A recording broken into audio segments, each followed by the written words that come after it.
Welcome to Garden and Nature Southwest. I am Vani Shukla. I was thinking recently how spring brings us this energy to try something new.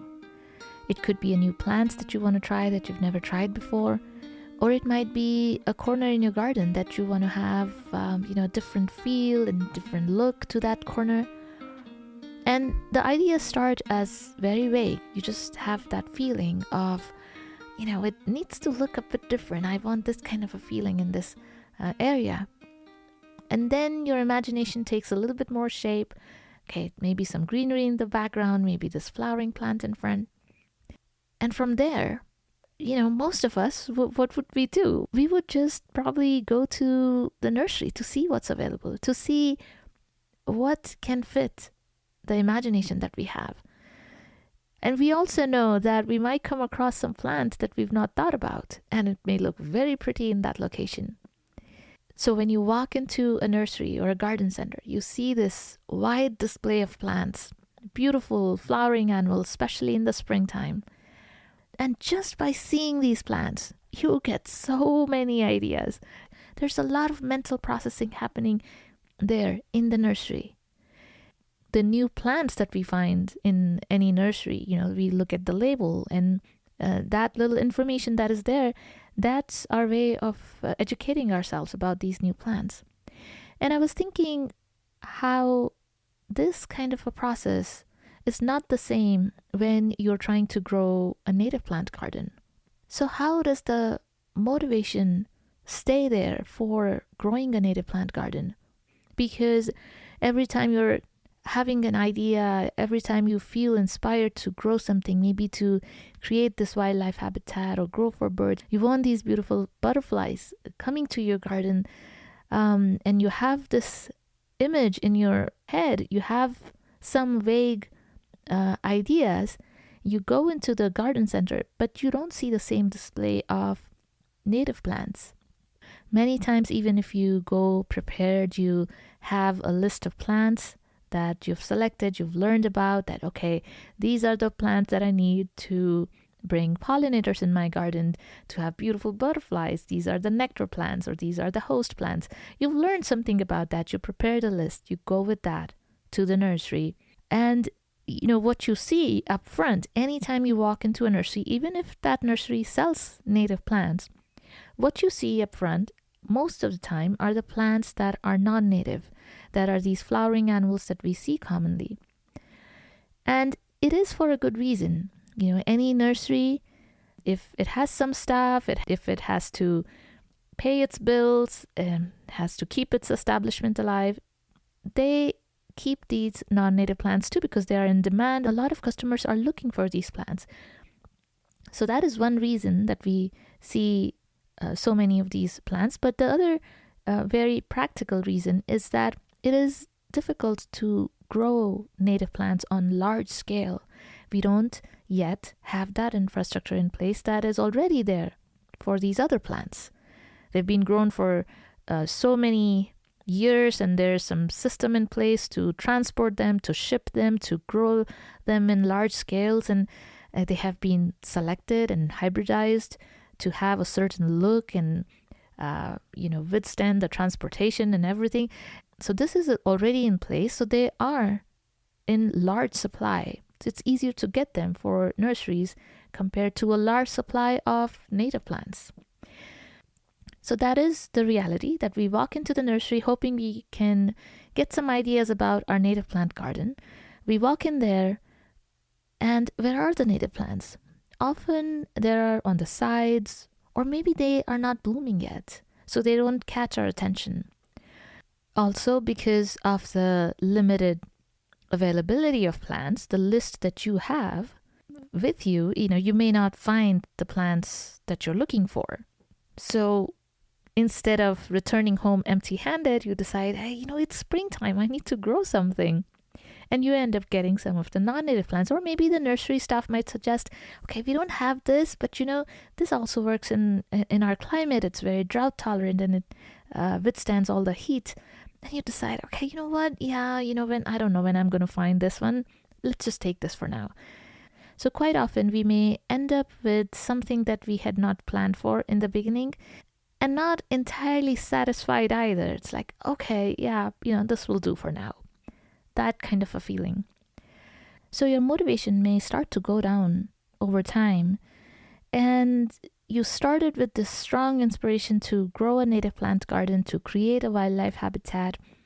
And then over next 1 or 2 or 3 years, you might end up having plants in the garden that are fewer native, fewer just maybe adapted plants, and then, whatever other good, beautiful plants that you can find in the nurseries, that's what you settle with.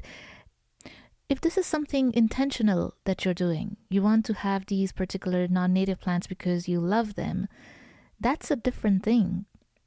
But if you have to settle for something, you did not want that, you wanted something else, but you had to settle for something because the native plants that you're looking for are not available, that feeling is different, and that leads to lower motivation. So I was reflecting back on why did the motivation stay high? Why did the energy kept going to create this wildlife habitat? Not only that, there was a lot of excitement and fun creating this garden. So what was it? What was the reason? I realized that by the time I got introduced to the idea of native plants or growing a wildlife habitat, by that time I had already been growing a garden for many years. And my focus had expanded from just being on plants to so many other things that are parts of a garden that create our garden. So instead of thinking just about, okay, these are the plants that I'm going to get this year, this is how my flower bed is going to look like, what varieties should I get for the vegetables, what is more productive, what do I like, that is just about plants and the design or how it's going to look. From that, it had expanded to learn about the soil health, to learn about the ecosystem in the garden, to learn about the various insects, and then trying it out in the garden. I stopped using all sorts of chemicals in the garden, started trying other things, what this kind of compost or that, or, different kind of manures, and experimented with so many things. Compost tea, it was all exciting. So the focus is now on so many other things: rainwater harvesting, how to do the irrigation in a better way, water conservation, and becoming comfortable with seeing nature in your own garden, which was something that had never caught my attention. I was becoming so comfortable seeing all these insects in my garden. That was becoming a part of my gardening process. Seeing the creatures in my garden, trying to know what they are, trying to learn about them, and just letting them be, and realizing that the garden still is very productive and still looks beautiful, and I'm continuing to try new designs and new looks as well, apart from all these new things that I'm learning. So when the focus is on so many things and you keep getting rewarded and you start noticing new things that you had never noticed before, all that keeps your curiosity going. And all these elements were also essential parts of a native garden. Now, all this happened very naturally over the years. Gradually, one thing leads to another. You learn about this thing, and then you get curious about something else that comes up from learning that thing. It just continues to evolve. It was never an intentional thought in my mind that, okay, I need to keep my motivation, so that's how I should do it. I should have all these things that I should think about if I want to keep my motivation going forwards with the native plant gardening. That doesn't occur to us, right? We just go along with the flow, and if it's exciting, then you keep going in that direction. But looking back, I can highlight for you some of the things that I find are really important to keep our motivation. So if you're finding that it's just frustrating looking for plants, and yes, it's a good idea to have a bird habitat or wildlife habitat, but there are no resources. It's still 2026, so much awareness, but not many plants available in the nurseries. What do I do? So I can highlight for you from this long process, from this long evolution and change that I have felt in my gardening process, I can pick some important things that might really help you expand your gardening experience and feel really good about what you do. So one of the things is learning about all the other things that I was just mentioning about rainwater collection and healthy ecosystem and the soil health and what to do about covering your ground and mulch and all that. Because native gardens is not just about bringing native plants and growing them. It's also about the healthy ecosystem. That's when your plants that you're going to bring in eventually, one by one, they'll show up in your garden somehow. They will come in. But they're going to thrive when you have good ecosystem in your garden. So learning about, there's so much. It's just endless, and it's all exciting to learn about these things. So getting yourself educated, that's one thing about, all these healthy ecosystem, rainwater, soil health. Keep learning. You come up with new things, and you find that the previous thing that you knew about was not entirely correct, and that's the process. The other thing that I realized was so important early on in learning about native gardens was actually seeing gardens, visiting gardens.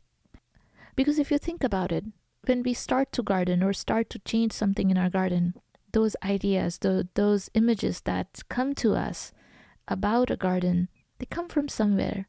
We've seen some gardens in the pictures, or we've been there, or we've experienced some beautiful gardens. And there's a memory of those feelings. There are strong feelings about certain gardens. This may not be true for the desert native gardens. In Northeast, in Midwest, where you have, or Northwest, where you have a lot of greenery, it's easy to swap one plant for another and have the same look. You can have native plants that will give you a same green, lush look, and you can create that garden. It's easier, I think. I have not created native gardens there, so I cannot say that with certainty, but I assume it is easier in places where it rains a lot. There is a lot of choice to create some greenery. And this is a fact that for most of us, a garden means greenery. In our southwestern regions, especially in the desert areas, in the desert dry climates, when we go with the image of creating this green garden and our natural vegetation is very different, there is this big mental block between what you want, what your image is of a garden, what feels good, and then, what you're going to find in nature. You don't have the same feeling for that sometimes. Especially if you've not grown in this area, if you've not been in this area and appreciated nature for a long time, you don't have the same feel for that. So the only way you get that is by visiting a garden. You could start by looking at images. You could start by researching on Google or YouTube and just search for native garden in Phoenix or native garden in California, and there are many beautiful images of native gardens with native plantings that will show up, and that's a good place to start. That will give you some image of what it could look like. But nothing replaces actually visiting a garden. This is something that I can say from experience. When I first learned about native plants, after being inspired by birds, this is something that I mentioned in the last episode about how a couple of lesser goldfinches were the initial inspiration to learn about native plants. So once I learned about that and I started reading and started looking up on the internet, it was still not the same. It was, yes, I was going with that motivation of I'm going to create this habitat for birds in my garden. But it was only when I visited a desert garden that is in a university campus. And when I visited this garden, they have this for the public to get inspired and to get ideas from and to learn about our desert native plants. When I first went there, in my first visit, I remember I was not learning about plants themselves. It was just the feeling of this garden. The beautiful winding paths. There was one small area that had just grasses, maybe about a foot or 18 inches tall, and they were just kind of flowing in the wind. These were, I think, Mexican feather grasses and some other grama grasses. It just looked beautiful. And in the background, there was these leucaena, your golden ball lead trees, and a few benches under the tree. Then the paths lead to a little pergola. There's a little water dripper there. Finches and other birds are coming to drink water. It was just all a very beautiful experience. There were different species of salvias that are blooming. There are yuccas and the turpentine bush and the creosote. I had never seen them displayed or in that particular kind of design. It was a beautiful experience. Now I'm telling you all these plants that I saw. At that time, I was not seeing the individual plants. It was just the experience. And then I kept visiting that garden, and every time I went there, it just gave me something new, some new feeling, some new experience, something new to learn about. That's when I started to notice each and individual plant and how that would look in my garden. Or once you start to have some imagination that comes from a strong feeling inside, a good feeling inside, that's a good place to start. So visiting any kind of botanical gardens, whether you're going on a vacation or a trip, or it might be in your own city, take a trip. Look in your own city. You might be able to find some demonstration garden in a university setting or some other places, sometimes public places, libraries and other public places. The cities are changing landscaping these days to have more drought-tolerant plants and native plants. So some of those landscaping also look beautiful. But important thing is to sit there in quiet and just absorb that and notice things that you might not have noticed before. So visiting places, seeing gardens in real life is a very important part. Other important change that happened for me was that I started to notice nature more when I was going out for walks or hikes. Previously, I was going out for just hiking and having a good time outside and, hiking up mountains, and it was good. But same hikes, same paths, same trails, and I started to see nature. I started to see plants, and I started to see just the whole vista from a different angle. And once that started happening, this was a lot of inspiration.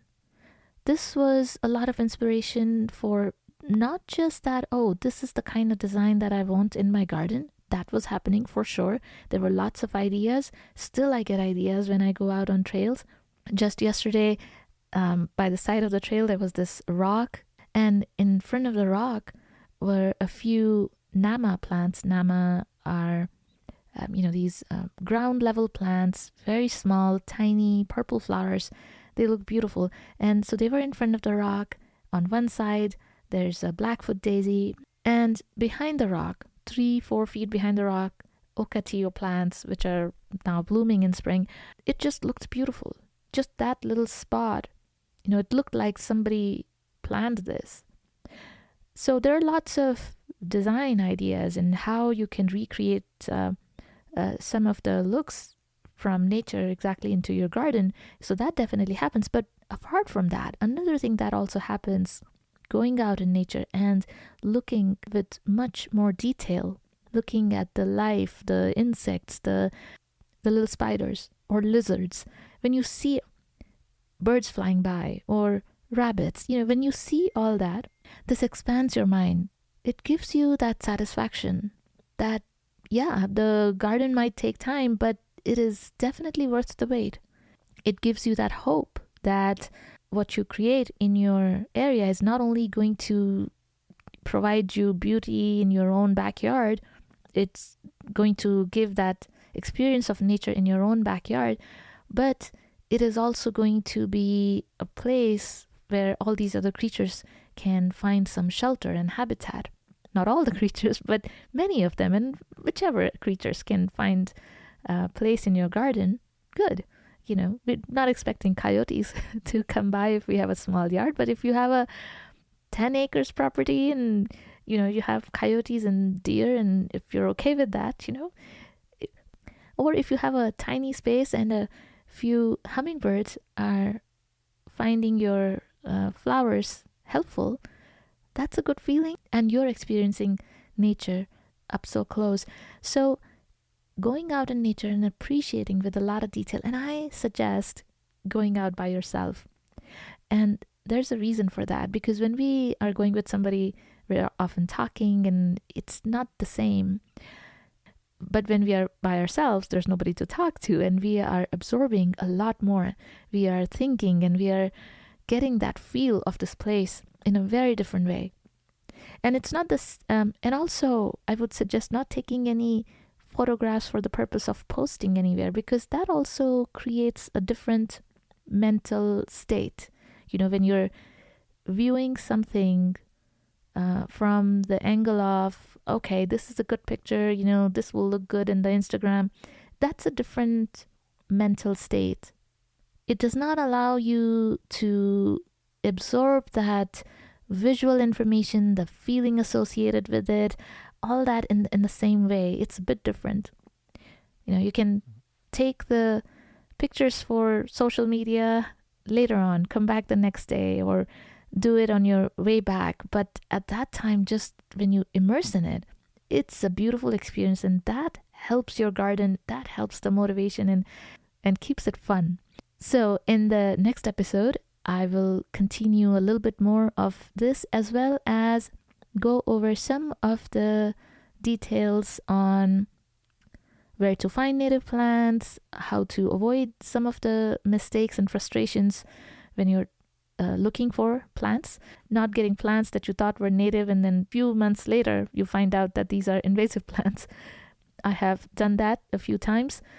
So I'll go over some of those things, and maybe in that episode or a part 3, some ideas about what can you do in small spaces or patios or large yards. So some of that in next episode or next couple of episodes. That is all for today, and I will see you soon in the next one. Bye bye.